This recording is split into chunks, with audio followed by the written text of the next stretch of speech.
Hi ಗೆಳೆಯರೇ, ಶಿವರಾಜನಿಗೆ ಇವಾಗ 23 ವರ್ಷವಿದ್ದು ಕಳೆದ 4 ವರ್ಷದ ಹಿಂದೆ ನಡೆದ ಒಂದು ವಿಚಿತ್ರವಾದ ಘಟನೆ ನಡೆದಿತ್ತು. ಅದರ ಬಗ್ಗೆ ಇವತ್ತು ನಾನು ನಿಮಗೆ ಹೇಳುತ್ತೇನೆ. ಪಿಯುಸಿ ಮುಗಿಸಿದ ಬಳಿಕ ಉನ್ನತ ಶಿಕ್ಷಣಕ್ಕಾಗಿ ಹಾಸ್ಟೆಲ್ ಒಂದರಲ್ಲಿ ಇದ್ದ ನಾನು ಶಿವರಾಜ. ನನಗೆ ಒಬ್ಬ ಗೆಳೆಯನಿದ್ದು, ಸದ್ಯ ಅವನು ಜೀವಂತವಾಗಿಲ್ಲ. ಅವನು ಇದ್ದಾಗ ನಾನು ಆಗಾಗ ಅವನ ಮನೆಗೆ ಹೋಗಿ ಬರುತ್ತಿದ್ದೆ. ಅವನು ತನ್ನಕ್ಕನ ಮನೆಯಲ್ಲಿ ಇದ್ದುಕೊಂಡಿದ್ದನು. ಇವರ ಪಾಲಕರು ಅದಾಗಲೇ ಹೋಗಿಬಿಟ್ಟಿದ್ದರು. ಇನ್ನು ಅವನಕ್ಕ ಹೆಸರಿಗೆ ತಕ್ಕಂತೆ ಅಂದವಾಗಿದ್ದು, ಕಮಲದಂತಹ ಕಣ್ಣು, ಕಂದು ಬಣ್ಣದ ಮುಖ, ನೀಳವಾದ ಕೂದಲು, ಹೀಗೆ ಹೊಗಳುತ್ತಿದ್ದಾರೆ. ಯಾವ ಪದಗಳು ಕೂಡ ಸಾಲುವುದಿಲ್ಲ. ಒಟ್ಟಾರೆ ನೋಡಲು ಮೇನ್ಕೆಯಂತೆ ಕಾಣುತ್ತಿದ್ದ ಅವರನ್ನು ಕೈತೊಳೆದು ಮುಟ್ಟುವಂತೆ ಇದ್ದರು. ಇನ್ನು ನಮ್ಮ ಹಾಸ್ಟೆಲ್ ಹಿಂದಿನ ಏರಿಯಾದಲ್ಲೇ ಅವರ ಮನೆ ಇದ್ದಿದ್ದರಿಂದ ನಾನು ಹಾಸ್ಟೆಲ್ಗಿಂತ ನನ್ನ ಫ್ರೆಂಡ್ ಮನೆಯಲ್ಲಿ ಹೆಚ್ಚಾಗಿ ಇರುತ್ತಿದ್ದೆ. ಅವನು ಕೂಡ ಬೇಜಾರಾದಾಗ ಹಾಸ್ಟೆಲ್ ಕಡೆಗೆ ಬರುತ್ತಿದ್ದ. ಇನ್ನು ನಾನು ಅವನ ಮನೆಗೆ ಹೋದಾಗ ನಮ್ಮವರು ತುಂಬಾ ಚೆನ್ನಾಗಿ ನೋಡಿಕೊಳ್ಳುತ್ತಿದ್ದರು. ಆದರೆ ಅವರನ್ನು ನೋಡಿದರೆ ನನಗೆ ವಯೋಸಹಜ ಕನಸುಗಳು ಇದ್ದವು. ನನಗೆ ಅವರು ಚಹಾ ಕೊಡುವಾಗಲೆಲ್ಲ ಆ ಸೌಂದರ್ಯವನ್ನು ನೋಡುತ್ತಿದ್ದೆ. ಅಲ್ಲದೆ ಅವರು ಕಸಗುಡಿಸುವಾಗ, ನೆಲ ಒರೆಸುವಾಗ ಸಮಯ ಸಿಕ್ಕಾಗೊಮ್ಮೆ ಆ ಸೌಂದರ್ಯವನ್ನು ಕಣ್ತುಂಬಿಕೊಳ್ಳುತ್ತಿದ್ದೆ. ಇನ್ನು ಅವರ ಕರಿಮಣಿ ಮಾಲೀಕ ಸೇಲ್ಸ್ ಕಂಪನಿಯಲ್ಲಿ ಕೆಲಸ ಮಾಡುತ್ತಿದ್ದರು. ಹೀಗೆ ಒಂದು ಸಲ ನಾನು ಅವರ ಮನೆಗೆ ಹೋದಾಗ ಅವನು ಊರಿಗೆ ಹೋಗಿದ್ದ. ಆಗ ನಾನು ರಜೆಗೆ ಊರಿಗೆ ಹೋಗದೆ ಹಾಸ್ಟೆಲ್ನಲ್ಲಿ ಇದ್ದೆ. ಇನ್ನು ನನ್ನ ಗೆಳೆಯನ ಹತ್ತಿರ ಬೈಕ್ ಇದ್ದಿದ್ದರಿಂದ ನಾನು ಅವನ ಬೈಕ್ ತಗೊಂಡು ಊರೆಲ್ಲ ಸುತ್ತಾಡಿ ಪ್ರವಾಸಕ್ಕೆ ಹೋದರೆ ಆಯ್ತು ಎಂದು ಉಪಾಯ ಮಾಡಿದೆ. ಆದರೆ ನನ್ನ ಹತ್ತಿರ ಬೈಕ್ ಇರದ ಕಾರಣ ಅವರ ಮನೆಗೆ ಅವನ ಬೈಕ್ ಕೇಳಲು ಹೋದಾಗ ನನ್ನ ಒಳಗೆ ಕರೆದು ನನಗೆ ಕುಡಿಯಲು ಚಹಾ ಕೊಟ್ಟರು. ಆಗ ಅವರು, ಯಾಕೋ ಊರಿಗೆ ಹೋಗಿಲ್ವಾ, ಇವನು ನನ್ನ ಹತ್ತಿರದ ಸಂಬಂಧಿ ಮನೆಗೆ ಹೋಗಿದ್ದಾನೆ ಅಂತ ಹೇಳಿದರು. ಆಗ ನಾನು, ಇಲ್ಲ ಹೋಗಿಲ್ಲ, ಅಲ್ಲಿ ಹೋದರೆ ಸುಮ್ನೆ ಊರಲ್ಲಿ ತಿರುಗಾಡಬೇಕು, ಅದರ ಬದಲು ಇಲ್ಲೇ ಇದ್ದೀನಿ ಎಂದು ಹೇಳಿದಾಗ ಅವರು, ನಿನಗೆ ಬೈಕ್ ಕೊಡ್ತೀನಿ, ಆದರೆ ನನ್ನದು ಒಂದು ಷರತ್ತು ಇದೆ ಎಂದರು. ಆಗ ನಾನು, ಇದೇನು ಯಾವತ್ತೂ ಇಲ್ಲದ್ದು, ಇವತ್ತು ಏನೋ ಷರತ್ತು ಎಂದು ಕೇಳಿದಾಗ ಅವರು ನನ್ನ ಸ್ವಲ್ಪ ಹೊರಗೆ ಕರ್ಕೊಂಡು ಹೋಗು, ನನಗೆ ಸ್ವಲ್ಪ ಕೆಲಸ ಇದೆ. ನಮ್ಮವರು ಯಾವಾಗಲೂ ತಮ್ಮ ಕೆಲಸದಲ್ಲಿ ಬಿಜಿ ಇರ್ತಾರೆ. ಇವನಿದ್ದರೆ ಇವನ ಜೊತೆಗೆ ಹೋಗ್ತಾ ಇದ್ದೆ. ಇವಾಗ ಇವನೂ ಇಲ್ಲ, ನಾನು ಆಟೋದಲ್ಲಿ ಹೋಗಬೇಕು ಎನ್ನುವಾಗಲೇ ನೀನು ಬಂದಿದ್ದೀಯ, ನೀನೇ ನನ್ನ ಸ್ವಲ್ಪ ಹೊರಗೆ ಕರ್ಕೊಂಡು ಹೋಗು ಎಂದರು. ನಾನು ಸರಿ ಅಂತ ಹೇಳಿದೆ. ಆದರೆ ಅವರ ಜೊತೆಗೆ ನಾನು ಯಾವತ್ತೂ ಹೊರಗೆ ಹೋಗುವುದಾಗಲಿ ಗಾಡಿ ಮೇಲೆ ಹೋಗುವುದಾಗಲಿ ಮಾಡಿರಲಿಲ್ಲ. ಸಿಕ್ಕಿದ್ದೆ ಚಾನ್ಸ್ ಅಂತ ಸುಮ್ಮನಾದೆ. ಅಲ್ಲದೆ ಅದೆಷ್ಟು ಎಷ್ಟೋ ಸಲ ಆಗಾಗ ಅವರ ಮನೆಯಲ್ಲಿಯೇ ಕೈ ಕೆಲಸ ಮಾಡಿದ್ದೆ. ಇವಾಗ ನೋಡಿದ್ರೆ ಹೀಗೆ ಒಳ್ಳೆಯ ಚಾನ್ಸ್ ಸಿಕ್ಕಿತ್ತು. ಏನು ಆಗಿಲ್ಲ ಅಂದ್ರು, ಇಷ್ಟಾದರೂ ಚಾನ್ಸ್ ಸಿಕ್ಕಿತು ಅಂತ ಸಂತೋಷ ಪಟ್ಟೆ. ಆಮೇಲೆ ನಾನು ಚಹಾ ಕುಡಿದು ಕೂತಾಗ ಅವರು ರೆಡಿಯಾಗಿ ಬಂದರು. ಅವರನ್ನು ನೋಡಿ ನನಗೆ ಎದೆ ಹೊಡೆದುಕೊಳ್ಳತೊಡಗಿತು. ಅವರು ನೋಡೋಕೆ ಸಿನಿಮಾದವರಂತೆ ಕಾಣ್ತಾ ಇದ್ದರು. ಅದೇನು ಕಣ್ಣು ಅವರ ಅಂದಚಂದ ಕಂಡು ಒಂದು ಕ್ಷಣ ಸುಮ್ಮನಾಗಿದ್ದೆ. ಆಗ ನಾನು, ಎಲ್ಲಿ ಮಾಮ ಕಾಣುವುದಿಲ್ಲ, ಎಲ್ಲಿ ಹೋಗಿದ್ದಾರೆ ಎಂದಾಗ ಅವರು, ಯಾರು ಬೇರೆ ಊರಿನಿಂದ ಕ್ಲೈಂಟ್ ಬಂದಿದ್ದಾರೆ ಅಂತ ಹೇಳಿ ಹೋಗಿದ್ದಾರೆ. ಮನೆಗೂ ಒಂದು ವಾರದಿಂದ ಸರಿಯಾಗಿ ಬರ್ತಾ ಇಲ್ಲ ಅಂತ ಹೇಳಿ ಮುಖ ಸಪ್ಪೆ ಮಾಡಿದರು. ಆಗ ನಾನು, ಹಾಗಿದ್ರೆ ಒಂದು ವಾರದಿಂದ ಏನೂ ಆಗಿಲ್ಲ ಅಂತ ಅವರನ್ನು ನೋಡುತ್ತಾ ಅಲ್ಲಿಂದ ಎದ್ದು ಬಂದೆ. ಆಮೇಲೆ ಸುಧಾರಿಸಿಕೊಂಡು ಬೈಕ್ ಹೊರಗೆ ತೆಗೆದು ಚಾಲು ಮಾಡಿದೆ. ಅವರು ಹೀಗೆ ಕೂಡುವಾಗ ಬೀಳುತ್ತಿದ್ದರು. ಆಗ ನಾನು ಅವರನ್ನು ಹಿಡಿಯಲು ಹೋಗಿ ಕೈ ಬೆರಡೆತಾಗಿತ್ತು.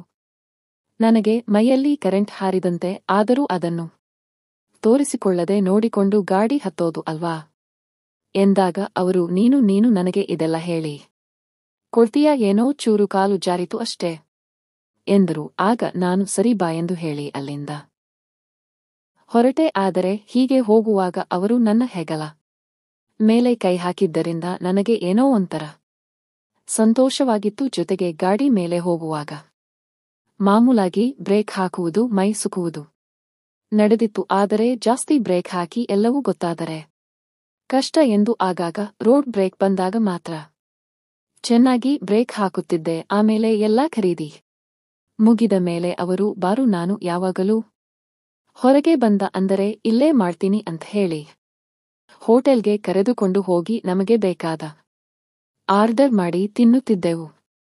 ಇನ್ನು ಅದೇ ಹೊತ್ತಿಗೆ ಇವರ ಯಜಮಾನರು ಯಾವುದೋ ಒಂದು ದಂತದ ಗೊಂಬೆ ಜೊತೆ ನಗಾಡುತ್ತಾ ಹೋಟೆಲ್ ಮೇಲೆ ಹೋದರು. ಅವರನ್ನು ನೋಡಿದರೆ ತುಂಬಾ ಕ್ಲೋಸ್ಡ್ ಇರುವ ಹಾಗೆ ಇದ್ದರು. ಬಹಳ ವರ್ಷದ ಪರಿಚಯ ಕೂಡ ಇತ್ತು ಅನ್ಸುತ್ತೆ. ಆಗ ನಾನು ಅಲ್ಲಿ ನೋಡು ಎಂದಾಗ ಅವರು ನಾನು ನೋಡಿದ್ದೇನೆ, ಇವಾಗ ನೀನು ಸುಮ್ನೆ ಇದನ್ನು ತಿನ್ನು ಅಂತ ಸಿಟ್ಟಿನಿಂದ ಹೇಳಿದರು. ಈ ಹೊತ್ತಿಗೆ ಅವರು ಜ್ಯೂಸ್ ಕುಡಿದು ಅಲ್ಲಿಂದ ಕಾರು ತಗೊಂಡು ಹೊರಟರು. ಆಗ ಅವರು ಇದನ್ನು ತಿನ್ನೋದು ಬಿಡು, ಇವಾಗ ನಡಿ, ಬೇಗ ನಡಿ ಅಂತ ಬೀಳ್ಕೊಟ್ಟು ಅವರ ಗಾಡಿ ಬೆನ್ನಟ್ಟು ಅಂತ ಹೇಳಿದರು. ನಾನು ಗಾಡಿ ಜೋರಾಗಿ ಓಡಿಸ್ತಾ ಇದ್ದೆ. ಆಗಾಗ ಮೆತ್ತಗೆ ಹಿಂದಿನಿಂದ ತಗುಲಿದಾಗ ನನಗೆ ಒಳಗೊಳಗೆ ಸಂತೋಷ ಆಗ್ತಾ ಇತ್ತು. ಆದರೆ ಅದರ ಬಗ್ಗೆ ಜಾಸ್ತಿ ವಿಚಾರ ಮಾಡುವಂತೆ ಇರಲಿಲ್ಲ. ಅವರ ಕಾರು ಕೊನೆಗೆ ಬೇರೆ ಏರಿಯಾದಲ್ಲಿ ಹೋಗಿ ಒಂದು ಮನೆಯ ಮುಂದೆ ನಿಂತಿತ್ತು. ಆಗ ಅವರು ನಗಾಡುತ್ತಾ ಒಳಗೆ ಹೋದರು. ನಾನು ದೂರದಲ್ಲಿ ಗಾಡಿ ನಿಲ್ಲಿಸಿ ಆ ಮನೆಯ ಹತ್ತಿರ ಸುಮ್ಮನೆ ಒಂದು ಸುತ್ತು ಹೊಡೆಯುತ್ತಿದ್ದಾಗ ಒಂದು ಕಿಟಕಿ ಕಡೆಯಿಂದ ಮಾತಾಡುವ ಶಬ್ದ ಕೇಳಿಸ್ತಾ ಇತ್ತು.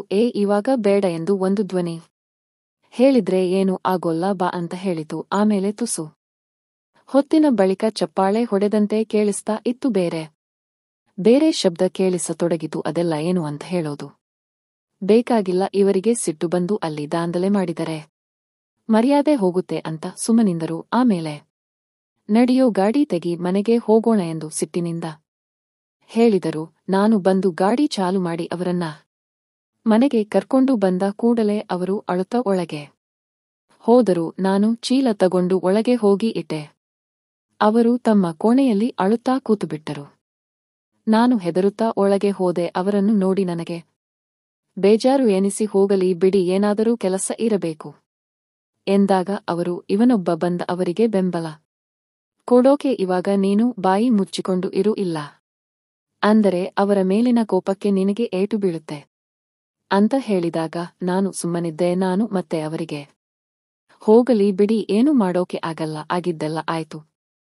ಅವರು ಊರಿಂದ ಬಂದಿದ್ದಾರೆ, ಒಳಗೆ ಏನಾದರೂ ಟಿವಿ ನೋಡುತ್ತಾ ಇರಬೇಕು, ಅದರಲ್ಲಿ ಏನಾದರೂ ಎನ್ನುತ್ತಾ ಇದ್ದಾಗ ಇವರು ಮತ್ತೆ ಸಿಟ್ಟಿಗೆದ್ದರು. ಆಗ ಅವರು ಹಾಗೆ ಮಾಡ್ತಾರೆ, ಇಲ್ಲಿ ಮನೆಯಲ್ಲಿ ನನ್ನ ಬಿಟ್ಟು ಬೇರೆಯ ಹತ್ತಿರ ಬೇರೆ ಬಿಸಿನೆಸ್ ಮಾಡ್ತಾರೆ, 7 ತಿಂಗಳಿನಿಂದ ನನ್ನ ಕಷ್ಟದ ಬಗ್ಗೆ ಕೇಳಿಯೇ ಇಲ್ಲ, ಇವಾಗ ನೋಡಿದರೆ ಅಲ್ಲಿ ಹೊರಗೆ ಎನ್ನುತ್ತಾ ಮತ್ತೆ ಅಳತೊಡಗಿದರು. ಆಗ ನಾನು ಏನೋ ಮನುಷ್ಯ ಇವನು ಮನೆಯಲ್ಲಿ ಇಷ್ಟು ಅಂದವಾಗಿ ಚಂದವಾಗಿ ಇರೋವರನ್ನು ಬಿಟ್ಟು ಬೇರೆ ಕಡೆಗೆ ಹೋಗ್ತಾರೆ, ಅದು ಬಿಜಿನೆಸ್ ಅಂತ ಸುಳ್ಳು ಹೇಳಿ ಹೋಗ್ತಾರೆ. ನಾನಾಗಿದ್ದರೆ ಆಫೀಸಿಗೆ ರಜೆ ಹಾಕಿ ಇಡೀ ದಿನ ಮನೆಯಲ್ಲಿ ಇರುತ್ತಿದ್ದೆ. ನಾನಾಗಿದ್ದರೆ ಬೇರೆನೇ ಇತ್ತು, ಹೇಗೆ ಬೇಕೋ ಹಾಗೆ ಎಂದಾಗ ಅವರು ನನ್ನ ಸಿಟ್ಟಿನಿಂದ ನೋಡಿದರು. ಆಗ ನಾನು ಒಂದು ವೇಳೆ ನಾನು ಅವರ ಜಾಗದಲ್ಲಿದ್ದರೆ ಹೇಗೆ ಬೇಕೋ ಹಾಗೆ ರಜೆ ಹಾಕಿ ಮನೆಯಲ್ಲಿ ಇರುತ್ತಿದೆ ಅಂತ ಹೇಳಿದೆ. ಆಗ ಅವರು ಇದೇ ಹೊತ್ತಿಗೆ ಕಣ್ಣೀರನ್ನು ಒರೆಸಿಕೊಳ್ಳುವಾಗ ನನಗೆ ಸೌಂದರ್ಯ ಕಾಣಿಸತೊಡಗಿತು. ನಾನು ಊರೆಗಣ್ಣಿನಿಂದ ನೋಡ್ತಾ ಇರುವುದನ್ನು ಅವರು ನೋಡಿದರು. ಆಗ ಅವರು ಏನು ನೋಡ್ತಾ ಇದ್ದೀಯಾ, ನೀನು ನೋಡೋದು ಸರಿ ಇಲ್ಲ, ನೀನಿನ್ನು ಹೊರಡು, ನೀನು ಹೀಗೆಲ್ಲ ಮಾತಾಡೋದು ನನ್ನ ನೋಡೋದು ಸರಿ ಇರಲ್ಲ, ನಿನಗಿಂತ ನನ್ನ ವಯಸ್ಸು ದೊಡ್ಡದು ಎಂದರು. ಆಗ ನನಗೆ ಎಲ್ಲಿಂದ ಧೈರ್ಯ ಬಂದಿತ್ತೋ ಏನೋ. ಆಗ ನಾನು ಅದೇನು ನೋಡಬೇಕು ಅಂತ ನೋಡಿದ್ನ, ಅದಾಗಲೇ ಕಾಣಿಸಿತು. ಎಷ್ಟೇ ಆಗಲಿ ನಾನು ಕೂಡ ಒಬ್ಬ ಗಂಡಸು, ಹೀಗೆ ತಾನಾಗಿಯೇ ಕಂಡರೆ ಬಿಡ್ತಾರ ನಾನು? ನನಗೂ ಅನೇಕ ಕನಸು ಇರುತ್ತವೆ. ನನಗೂ 19 ಆಗಿದೆ, ನನಗೂ ಈ ಬಗ್ಗೆ ಜಾಸ್ತಿ ಕುತೂಹಲ ಇರುತ್ತೆ ಅಂದಾಗ ಅವರು ಸಿಟ್ಟಿನಿಂದ ನನ್ನ ನೋಡಿದರು. ಆಮೇಲೆ ಅವರು ಸಿಟ್ಟಿನಿಂದ ಇಲ್ಲಿ ತೋರಿಸು ಬಾ ನಿನ್ನದು, ನಾನು ಎಷ್ಟಿದೆ ಮತ್ತು ನಿನ್ನ ಶಕ್ತಿ ಎಷ್ಟು ಅಂತ ನೋಡ್ತೀನಿ ಅಂತ ಮೇಲೆದುಕೊಂಡು ಅವತ್ತು ಏಕಾಂತದಲ್ಲಿ ಇಬ್ಬರು ಒಂದಾಗಿ ಬಿಟ್ಟೆವು. ಆದರೆ ಅದೇ ಹೊತ್ತಿಗೆ ಹೊರಗೆ ಇವರ ಯಜಮಾನರು ಬಂದು ಬಿಟ್ಟರು. ಅವತ್ತು ಹೇಗೋ ಗೊತ್ತಿಲ್ಲದೆಯೋ ಏನೋ ಮಾಡಲು ಹೋಗಿ ಏನೋ ಆಯಿತು. ಆದರೆ ಅವತ್ತಿನಿಂದ ಎಂದಿಗೂ ಆಡಲಿಲ್ಲ, ಮತ್ತೆ ಸುಮ್ಮನಾಗಿ ಬಿಟ್ಟೆವು. ಯಾಕೆಂದರೆ ಅವತ್ತು ಸಿಟ್ಟಿನಲ್ಲಿ ಏನೇನೋ ಆಗಿಬಿಟ್ಟಿತ್ತು. ಅವರಿಗೂ ಈ ಬಗ್ಗೆ ನನಗೂ ಆ ಬಗ್ಗೆ ಬೇಜಾರಾಗಿತ್ತು. ಆಮೇಲೆ ಎಂದಿಗೂ ನನ್ನವರ ನಡುವೆ ಮಾತುಕತೆ ಆಗಲಿಲ್ಲ. ನಾನು ಬೇರೆ ಊರಿಗೆ ಕಾಲೇಜಿಗೆ ಸೇರಿಕೊಂಡು ಎಲ್ಲವನ್ನೂ ಮರೆತುಬಿಟ್ಟೆ. ಆದರೆ ನಿಜ ಜೀವನದಲ್ಲಿ ನಡೆಯದಂತಹ ಈ ಕಾಲ್ಪನಿಕವಾದ ಘಟನೆ, ಕಾಲ್ಪನಿಕ ಕಥೆಗಳನ್ನು ನಾವಾಗಲಿ ಮತ್ತೊಬ್ಬರಾಗಲಿ ಗಂಭೀರವಾಗಿ ತೆಗೆದುಕೊಳ್ಳಬಾರದು. ಇವು ಕಾಲ್ಪನಿಕ ಕಥೆಯಾಗಿವೆ. ಪ್ರತಿಯೊಂದು ಕಥೆಗಳು, ಘಟನೆ ಅಥವಾ ಸನ್ನಿವೇಶವು ಕೆಟ್ಟ ಅಂತ್ಯವನ್ನು ಹೊಂದಿರುತ್ತವೆ. ನಾವು ಸಮಾಜದಲ್ಲಿ ನ್ಯಾಯಯುತವಾಗಿ ಜೀವನ ನಡೆಸಿ ಸಮಾಜದ ರೀತಿ ನೀತಿಗಳಿಗೆ ಒಳಪಟ್ಟು ಸಭ್ಯಸ್ಥರಾಗಿ ಒಳ್ಳೆಯವರಾಗಿ ಜೀವನ ಸಾಗಿಸಬೇಕು. ನಾವು ನಮ್ಮ ಬದುಕನ್ನು ಹಸನಾಗಿಸುವ ಕಥೆಗಳನ್ನು ಓದಿ ಅದರಿಂದ ಸ್ಫೂರ್ತಿಯನ್ನು ಪಡೆಯಬೇಕು. ಇಂತಹ ಕಾಲ್ಪನಿಕ ಘಟನೆ ಕಥೆಗಳಂತೆ ನಿಜ ಜೀವನದಲ್ಲಿ ಮಾಡಿದರೆ ಜೀವ ಮತ್ತು ಜೀವನಕ್ಕೆ ತೊಂದರೆಯಾಗುತ್ತದೆ. ಅಲ್ಲದೆ ನಮ್ಮ ದೇಶದ ರೀತಿ ನೀತಿ ಕಾನೂನಿಗೆ ಬೆಲೆ ಕೊಡಬೇಕು. ಹಾಗಾಗಿ ಇಂತಹ ಕಾಲ್ಪನಿಕ ಕಥೆಗಳಿಗೆ ಪ್ರಾಮುಖ್ಯತೆ ನೀಡದೆ ಎಂದಿಗೂ ಯಾವ ತಪ್ಪುಗಳು ನಡೆಯದಂತೆ ಎಚ್ಚರಿಕೆ ವಹಿಸಿ ಉತ್ತಮ ಸದೃಢ ಜೀವನ ನಡೆಸಬೇಕು. ನಾವು ಇಂತಹ ಕಾಲ್ಪನಿಕ ಕಥೆಗಳನ್ನು ಸ್ಫೂರ್ತಿಯಾಗಿ ತೆಗೆದುಕೊಳ್ಳಬಾರದು. ಇನ್ನು ಯಾರು ಕೂಡ ಈ ತರಹ ಮಾಡಬಾರದು. ಇವೆಲ್ಲ ತಪ್ಪು. ಇವುಗಳನ್ನು ಮಾಡಬಾರದು. ಗೆಳೆಯರೇ, ಈ ಕತೆ ಇಷ್ಟವಾಗಿದ್ದರೆ ವಿಡಿಯೋಗೊಂದು ಲೈಕ್ ಮಾಡಿ, ಚಾನೆಲ್ ಸಬ್ಸ್ಕ್ರೈಬ್ ಮಾಡಿ. ಧನ್ಯವಾದ.